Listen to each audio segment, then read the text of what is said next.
आता हे बॅटिंगमध्ये ना आपण आपण असं उभारतो, असं उभारलं ना काय होतं की आपण मागे जातोय आणि आपलं बॅट अशी तिरपी येते. त्याचं रिझन काय होतं, हा खांदा आहे ना हा बॅटीच्या जवळ आहे आधीच. हा बॅटीच्या जवळ जर असेल ना राईट खांदा, तर काय होतं जेव्हा असं करतो तर खांदा पण तिकडे जातो, म्हणजे हे डिस्टन्स तेवढंच राहतं, लांब नाही होत. आणि म्हणजे त्या ह्या डायरेक्शननी जवळ आहे बॅट, त्याच्यामुळे मग आपल्याला बॅट अलाइन करायला जागाच नाही आहे ना, कारण खांदा ऑलरेडी तिकडे जवळ गेला आहे. त्यामुळे काय होतं अलाइन नाही करायचं आपण असं खेळतो. तर ॲक्च्युली काय करायचं की जेव्हा हा खांदा हा राईट खांदा मागे ओढायचा, बॅटपासून लांब ढकलायचा.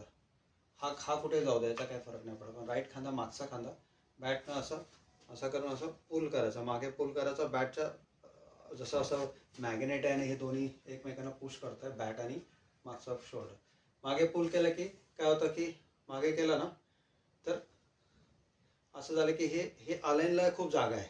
अलाइन झालं की इव्हन बॅट मागे पण जाते, आणि हा शोल्डर जर ढिला नाही मागे तसंच होल्ड करून धरायचा आणि मग बरोबर स्ट्रेट बॅटिंग होते. ओके, म्हणजे असं खाली केलं की उचललं की हा मागे पुल केला गेला, हेही अलाइनला ही जागा मिळाली ना एवढी, हे तसंच पुल करायचं आणि मागे, म्हणजे हे हवेच ठेवायचं बॅटपासून.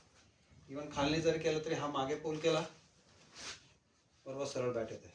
पण जर खाली पडला असेल, पडला आणि बॅटच्या वरती किंवा बॅटच्या जवळ आहे, तर असं होतं आणि असं मान पण तिरपी पडते, कारण हे पडल्यामुळं ही मान तिरपी होते आणि क्रॉस खेळतो.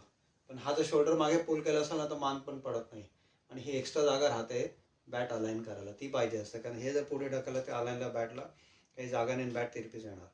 तर हे अलाइन करा. त्यामुळे काय करायचं, स्टान्स घेतला की मागचा फोल्डर हा कम्प्लिटली खांदा इकडनं दाखवतो, असं केलं की मागचा खांदा ओढून घ्यायचा, असं मागे ओढून घ्यायचा, हा मागे ओढून घ्यायचा, आणि तसाच इथला पोर्शन मागे ओढून मॅग्नेटसारखं बॅटपासून मागे ढकलायचा मागे, आणि तसाच होल्ड करून खेळायचं आणि अलाइन करता येतं. त्यामुळे हे शॉट चांगले लागतात. असं केलं की शॉटमध्ये बरोबर हे येतं.